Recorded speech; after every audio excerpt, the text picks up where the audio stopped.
Christmas ਦੀ ਖੁਸ਼ੀਆਂ ਦੇ ਪਾਦਰੀ ਮਨਾਉਂਦੇ ਨੇ ਨਾ ਜਿਹੜੇ ਕਬਜ਼ਾ ਗਰੁੱਪ ਨੇ। ਅਸੀਂ ਤੇ ਦਰਬਦਰ ਧੱਕੇ ਹੀ ਖਾਣੇ ਨੇ। ਜਦੋਂ ਮੇਰੇ ਬੱਚਿਆਂ ਦੀ ਛਾਤੀ ਪਾਦਰੀ ਨੇ ਖੋਲੀ ਹੈ ਤੇ ਮੈਂ ਤੇ ਫਿਰ ਦਰਬਦਰ ਧੱਕੇ ਖਾਣੇ ਹੀ ਨੇ। ਦੁਨੀਆ ਦੀ ਕਿਹੜੀ ਐਸੀ ਇਬਾਦਤਗਾਹ, ਚਾਰ ਮਜ਼ਹਬ ਨੇ, ਚੌਂ ਦੇ ਵਿੱਚੋਂ ਕੋਈ ਐਸੀ ਇਬਾਦਤਗਾਹ ਨਹੀਂ ਕਿ ਜਿੱਥੇ ਡੰਗਰਾਂ ਦਾ ਵੀ ਗੁਜ਼ਰ ਹੋਵੇ।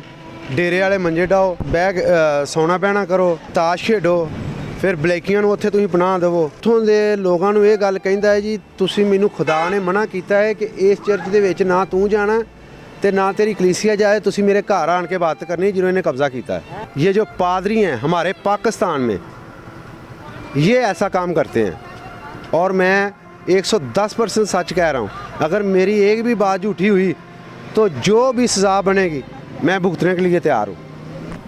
हुकूमत पाकिस्तान क्रिसमस के मौका पर तुम्हें कौन सा तोहफ़ा दूँ, अश्क भेजूँ कि आहें भेजूँ। हर शख्स को घर दिया जाएगा जो बेघर हैं, मगर आपकी हुकूमत में तो दे आबादी जगह जो गवर्नमेंट की जगह उस पर भी कब्ज़ा किया जा रहा है, गरीबों से छीनी जा रही है। अस्सलाम वालेकुम नाज़रीन, मैं हूं आपका मेज़बान अब्दुर्रहमान। हदफ में आप सब लोगों को खुशामदीद। क्रिसमस का मौका है।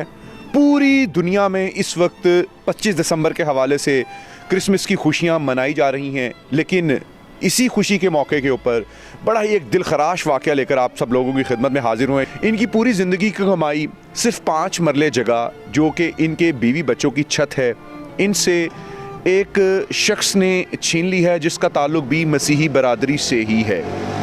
और ये इस वक्त पूरे लाहौर की सड़कों पर एक एहतजाज लिख कर चक्कर लगा रहे हैं कि शायद इनकी कोई दाद रसी करे।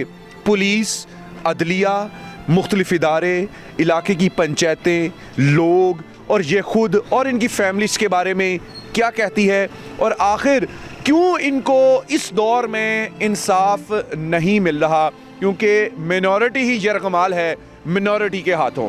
आइए सुनते हैं फ़याज़ मसीह की कहानी इन्हीं की ज़ुबानी। क्रिसमस का मौका है, पूरी दुनिया में खुशियाँ मनाई जा रही हैं। आप लाहौर की सड़कों के ऊपर इस रिक्शे के साथ अपने घर वालों के साथ दरबदर हैं, आखिर ऐसा क्या हो गया? क्रिसमस ਦੀ ਖੁਸ਼ੀਆਂ ਦੇ ਪਾਦਰੀ ਮਨਾਉਂਦੇ ਨੇ ਨਾ ਜਿਹੜੇ ਕਬਜ਼ਾ ਗਰੁੱਪ ਨੇ। ਅਸੀਂ ਤੇ ਦਰਬਦਰ ਧੱਕੇ ਹੀ ਖਾਣੇ ਨੇ। ਜਦੋਂ ਮੇਰੇ ਬੱਚਿਆਂ ਦੀ ਛਾਤੀ ਪਾਦਰੀ ਨੇ ਖੋਲੀ ਹੈ ਤੇ ਮੈਂ ਤੇ ਫਿਰ ਦਰਬਦਰ ਧੱਕੇ ਖਾਣੇ ਹੀ ਨੇ ਤੇ ਮੈਂ ਤੇ ਦਰਬਦਰ ਧੱਕੇ ਖਾਣੇ ਹੀ ਨੇ ਕਿ ਕੋਈ ਨਾ ਕੋਈ ਤੇ ਮੇਰੀ ਦਾਦ ਰਸੀ ਕਰੇਗਾ, ਕਿਉਂਕਿ ਉਹਦੇ ਕੋਲ ਨਜਾਇਜ਼ ਪੈਸਾ ਹੈ। ਉਹ ਜਿਹੜੀ ਜਗ੍ਹਾ ਵੀ ਜਾਂਦਾ ਹੈ ਉੱਥੇ ਆਪਣਾ ਨਜਾਇਜ਼ ਪੈਸੇ ਲਾਉਂਦਾ ਹੈ। हुकूमत मौजूद है, माइनॉरिटी मिनिस्टर इजाज़ आलम साहब मौजूद हैं, इलाके के डेफिनेटली बासर रोबदार पर्सनैलिटीज़ भी मौजूद हैं। आपके साथ वो कैसे जुल्म कर सकते हैं इतना? ਸਰ ਜ਼ੁਲਮ ਹੀ ਪਰਸਨੈਲਿਟੀ ਦੇ ਹੱਥਾਂ ਦੇ ਥੱਲੇ ਹੁੰਦਾ ਹੈ, ਵੈਸੇ ਜ਼ੁਲਮ ਨਹੀਂ ਹੁੰਦਾ। ਵੈਸੇ ਜ਼ਾਲਮ ਨਹੀਂ ਬੰਦਾ ਬਣਦਾ, ਜ਼ਾਲਮ ਉਦੋਂ ਹੀ ਬਣਦਾ ਹੈ ਜਦੋਂ ਉਹਦੇ ਉੱਤੇ ਹੱਥ ਕਿਸੇ ਪਰਸਨੈਲਿਟੀ ਦਾ ਹੋਵੇ, ਕਿਉਂਕਿ ਇਹਦੇ ਉੱਤੇ ਪਰਸਨੈਲਿਟੀ ਦੇ ਹੱਥ ਨੇ। ਹੁਣ ਇਜਾਜ਼ ਆਲਮ ਸਾਹਿਬ ਦੇ 2 ਬੰਦੇ ਨੇ ਕਿ ਜਿਹਨਾਂ ਦਾ ਇਹਦੇ ਸਿਰ ਤੇ ਹੱਥ ਹੈ ਤੇ ਇਹ ਕਬਜ਼ੇ ਕਰਦਾ ਫਿਰਦਾ ਹੈ ਤੇ ਬਲੈਕੀਆਂ ਨੂੰ ਪਨਾਹ ਦਿੰਦਾ ਹੈ ਤੇ ਕਬਜ਼ਾ ਗਰੁੱਪਾਂ ਨੂੰ ਪਨਾਹ ਦਿੰਦਾ ਹੈ ਤੇ ਸਾਡੇ ਵਰਗੇ ਗਰੀਬਾਂ ਦੀਆਂ ਛੱਤਾਂ ਖੋਹਦਾ ਫਿਰਦਾ है। इजाज़ आलम साहब के अपने ज़ाती 2 बंदे इसमें इन्वॉल्व हैं? सर एक कोऑर्डिनेटर है उनका, जी पता है उनको पता। इजाज़ आलम साहब को भी पता है इस बात का? जी एजाज़ आलम साहब को पता है, ये डिस्कस हुई थी। ये मुझे 2 साल हो चुके हैं धक्के खाते हुए। सर अगर मेरी पॉकेट में पैसे हो ना तो फिर तो हर आदमी मेरे साथ चलेगा, अपना भी बेगाना भी। जब मेरे पास पैसा ही नहीं है तो वो कहेंगे कि इसने बहन चाय कहाँ से मुझे पिलानी है या मेरी जेब में क्या कुछ डालेगा। अब तो पाकिस्तान में यही हो रहा है। नहीं, आपके पास माशाल्लाह रिक्शा है, 2.5-3 लाख रुपए का रिक्शा है, 1000-2000 कमाते भी होंगे। सर रिक्शा अपना नहीं है, रिक्शा दिहाड़ी का है, रिक्शा अपना ज़ाती नहीं है मेरा। नहीं तो जो बंदा ये जुल्म कर रहा है उसको ज़रा भी एहसास नहीं हुआ? आपने कोई बताया नहीं कि यार छोटे छोटे बच्चे हैं? सर जालिम का बेटा जालिम ही होता है। वो अनपढ़ जाहिल जालिम था, ये पढ़ा लिखा जालिम है। ये जो है ना पादरी, ये पढ़ा लिखा जालिम है। जाके गांव से तस्दीक करवा सकते हैं आप। ये आपको वो लोग बताएंगे कि ये कल का तो फ़कीर था तो आज का ये जागीरदार कैसे बना। तो जगह पे कब्जा कैसे उसने कर लिया? आपके बच्चों को बाहर निकाल दिया, क्या क्या के वो जगह अपने नाम करता है? सर उसने, उसका बाप लड़ाई झगड़े करता था, हम उसके डर की वजह से इधर आए थे योहानाबाद में। उसके बाद जो है वो जगह उधर खाली पड़ी हुई थी, दै शामलाट जगह खाली पड़ी हुई थी। अच्छा, शामलाट की जगह थी। इसका मतलब है उसके पास भी इसकी रजिस्ट्री नहीं है? कुछ भी नहीं है उसके पास भी, और वो नंबरदार ने हमें जगह दी थी। और वो भी आज भी जो है ना वो नंबरदार का पोतरा जो है वो हमारे साथ खड़ा है।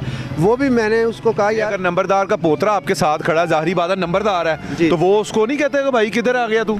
सर वो कहता है ना, वो अब मसला वो क्रिश्चियन मुस्लिम का बन रहा है ना। वो कहता है यार हम जब से पाकिस्तान और इंडिया बना है ना, तब से आज तक हमारे गांव में क्रिश्चियन मुस्लिम का इकट्ठ है। ये नहीं है कि कहता अगर ये बात हम थोड़ी सी भी तूल देंगे तो ये मसला बन जाएगा, यानी कि हमारे गले पड़ जाएगी। हमारे बाप दादे की जो है ना वो आन चली जाएगी।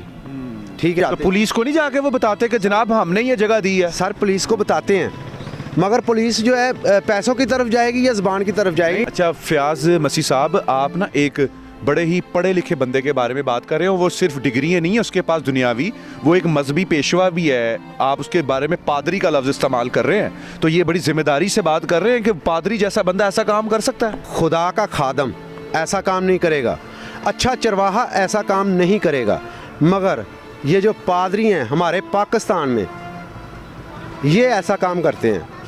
और मैं 110% सच कह रहा हूँ, अगर मेरी एक भी बात झूठी हुई तो जो भी सज़ा बनेगी मैं भुगतने के लिए तैयार हूँ। मैं वज़ीर आला पंजाब के अगे ते एजाज़ आलम साहब के अगे यो रिक्वेस्ट करांगा कि मैनू इंसाफ दिलवाया जाए तो मेरी दादरसी की जाए। अगर मैं गलत हाँ, पिंड दे विचों जाके इंक्वायरी कर लैन, अगर मैं गलत हाँ तो जो अपना कानून के दायरे च मेरी सज़ा बनती है मैं वो भुगतन लिए तैयार हाँ। जी तो नाज़रीन, आपने फयाज मसीह की दुख भरी कहानी सुनी, किस तरीके से इनको इनकी जगह से दरबदर किया गया, कौन कौन से लोग इन्वॉल्व हैं। शामलाट की ये जगह है, ये पहले उसके ऊपर बराजुमान थे, जिसके ऊपर एक चर्च के नाम के ऊपर उस जगह के ऊपर इलाके की पुलिस को मुलव्वस करके कब्ज़ा किया गया और इसके साथ पूरा इलाका इनकी वहाँ जो जगह है उनकी शहादत देता है। हर जगह पर इनके पास पैसे भी नहीं है कि अदालतों में उस केस को निपट सकें, पुलिस के धक्के खा सकें, कोर्ट कचहरियों के मामलात को देख सकें। और इस वक्त मिनॉरिटी मिनिस्टर एजाज़ आलम साहब से भी हम रिक्वेस्ट करते हैं, वज़ीर आला पंजाब से भी रिक्वेस्ट करते हैं और पाकिस्तान के वज़ीर आज़म इमरान खान से भी रिक्वेस्ट करते हैं कि इनकी दादरसी की जाए, ताकि 25 दिसंबर का ये दिन भी ये अपने घर वालों के साथ अगले साल इंशाअल्लाह ताला बफज़ल खुदा खुशी से मना सकें। इनकी ज़िंदगी की कुल कमाई इनकी जगह है। इजाज़त दीजिए, अल्लाह निगहबान।